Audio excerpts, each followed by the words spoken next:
There are a lot of things that can go wrong in a financial plan and a lot of things that can go really, really well. We're going to walk you through a cautionary tale of what happens when suddenly things change. Join us on Consider This Program today. We'll give you some things to consider. Well, good morning and welcome back to Consider This Program. I'm your host, Joe Clark. And I'm Aaron Rheaume. So happy to have you guys along. Aaron is our Director of Financial Planning at the Financial Enhancement Group. And if you don't know me, welcome to the show. Happy to have you along. I'm Joe Clark, certified financial planner, and just like doing this show, like teaching people about their money, what's going on. I will tell you, God has a sense of humor.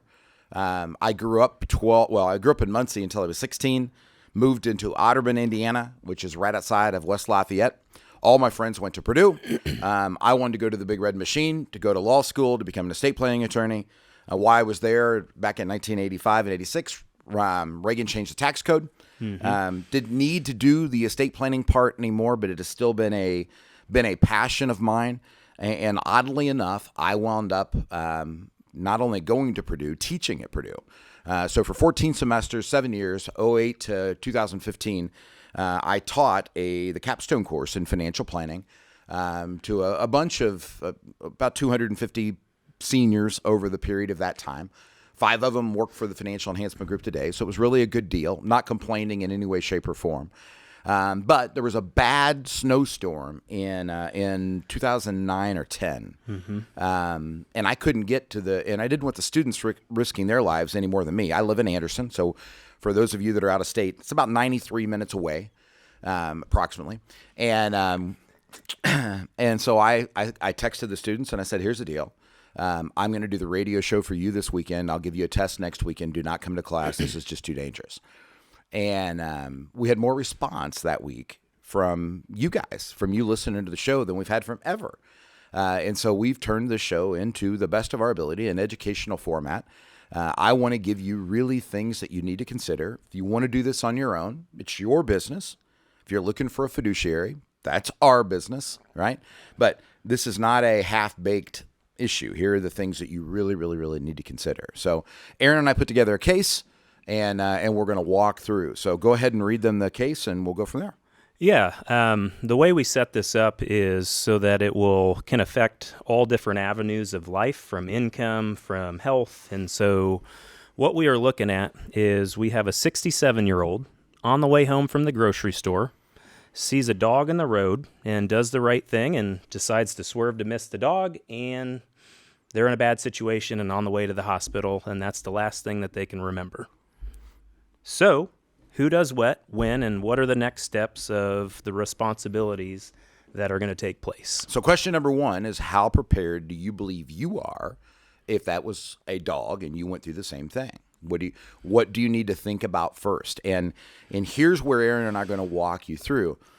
There are some things that occur that are more time sensitive than others, but there are some things that are very, very, very time sensitive that may not be apparent, right? So I'm a checklist filter kind of guy, right? So we're going to walk through the 5 critical elements, but the first thing is making sure you get your behind to the hospital, right? Correct. And then what do they need to have when they get there?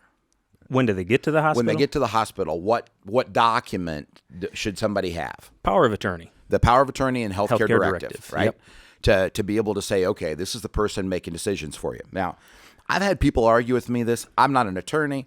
I don't play one on radio or TV. Yep. I have just been told this, that by law, and whether it's accurate or not, I don't know, but I don't want to take that risk, right? By law, the first person in your family that shows up is the one who's in charge. So in theory, my daughter shows up before my wife. In theory, if that is right, they're supposed to talk to They're supposed to talk to my daughter, right? Now, I got one that's an RN. I've got one that just loves daddy, right? And she should not be making health decisions, right?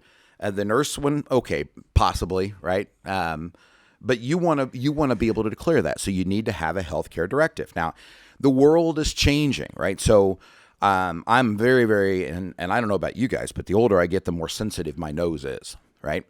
And people will come in with these documents that I almost have to leave the room. Literally, I've had to leave the room because it just, you've got to be kidding.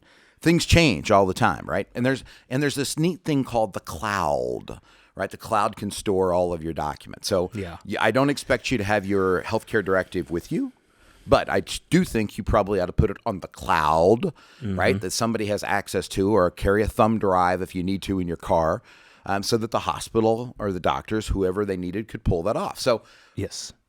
Yeah, absolutely. I mean, that's exactly what you want to have. There's so many avenues to be able to access the document.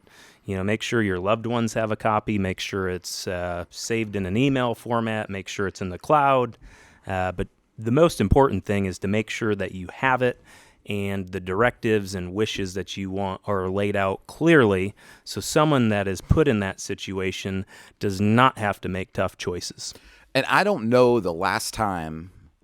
Maybe it could have been last year, but I really don't think so.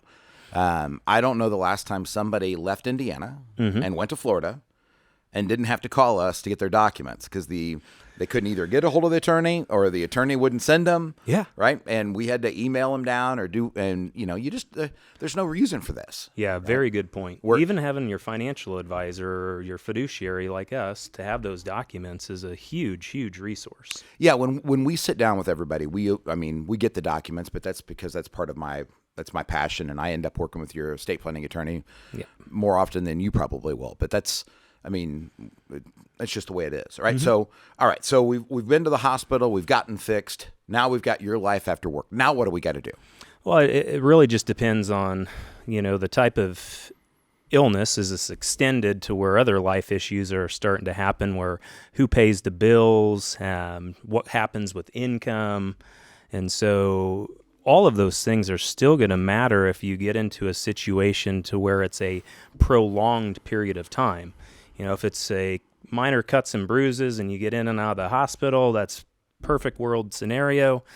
If it's prolonged to where you need extended care, more long-term care, then you have situational things to where you really want to make sure you have good things in order, like who's going to take care of pets at home, income, how is that stuff going to continue to happen? And so all of that should be defined in a plan if you're working with someone like ourselves at the Financial Enhancement Group, or if you're doing this on your own. So again, you could either something you missed the dog, but you hit the tree. Sure. You may need a lot of money at one time to pay medical bills, right? At 67 with Medicare and everything else, probably mostly covered. But let's say we need some money for rehabilitation or something, right? So you may need a check. You may need more income because you now have to be in a wheelchair, you've got to adjust the house, or you've got to have home health care come in. Here's the one that shocks people. You may need less money because you were used to going to Italy or France or traveling, and suddenly you can't even get in and out of your camper, right, because of what's going on. The whole point is that income needs to be adjusted. Sure. Right? And that's where the tax planning comes in. Yeah. So the next step is looking at where we can do that in the most efficient way, if we have to ratchet dollars up to give more of an income, or, as you mentioned, pay for an upfront larger expense. We want to make sure you have tax diversification built inside of your portfolios in different types of accounts to make sure that if we're helping you guide that decision-making process, we're doing it in the most tax-efficient way. Yeah, and let's not kid ourselves. There are people who hit trees and die, right? And so here is a very unjust part of the United States tax code. If Aaron is in an accident on the way home from this radio show tonight, right? He and Jessica are married. They've got three young daughters. Jessica will be married filing jointly for 2 years, right? She'll get a finish this year, plus she's got all of next year. On the other hand, if I'm on the way home tonight and I'm in an accident, when December 31st comes, it is the last time Barb is married filing jointly on our tax return. She gets remarried. That's a different story. But there is no do-over. Right. So if somebody gets killed in January or dies in January, you've got 11 months to do stuff, right? One of the things that as a certified financial planner that annoys me is we are taught to tell people academically that if something happens to you, do not make any major decisions for 3 to 6 months because you're not emotionally prepared. Well, that is some of the worst information that can possibly be given. Should you buy a new house? Probably not. Should you invest in some startup company or loan a bunch of money to your nephew that's estranged? Probably not. No. But from a tax planning standpoint, this thing goes dead December 31st. So if you get killed on Christmas Eve, my birthday, right, you've got 7 days with most of the country not working to be able to be the last time that you're married filing jointly. And I don't think the rule ought to be like that. I hope at some point in time they change it. Probably isn't going to happen. They're not going to listen to me over that. But some of this stuff you really have to be proactive about. And it's the more prepared you can be for the unexpected, the better prepared you're going to be for even things that you did expect, because you just have taken the time to think them through. Yeah. So that's the tax plan. What should change in the investment playbook? Again, it all is situational, but it's not age. It's not age. It's situational. So catch that, guys. I'm not going to let him get away with that quickly. Yeah. Right. This is one of the biggest things that I've tried to teach people since I've been in the industry. How you manage your money is not a function of age. It is a function of need.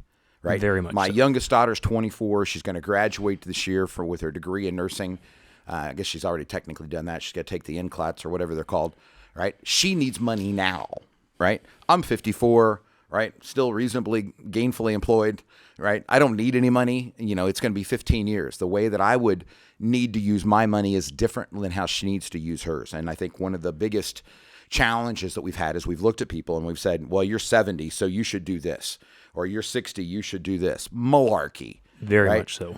The life expectancy of people, if two people make it to age 60, the insurance industry tells us there's more than a 90% probability that one of you makes it to 90. That's 30 years, ladies and gentlemen. That's the whole working career. We cannot continue to treat money based on age. That is a thing for Wall Street. That is not a thing for you listening to this show. Hey, go to our website, yourlifeafterwork.com. Get signed up for a Next Steps meeting. We'll give you 90 minutes. You sit in, you bring your stuff in. We'll give you things to consider today, things you're going to want to consider in the future. And if we choose to partner together, what FEG will do for you, and we'll put it in writing. yourlifeafterwork.com.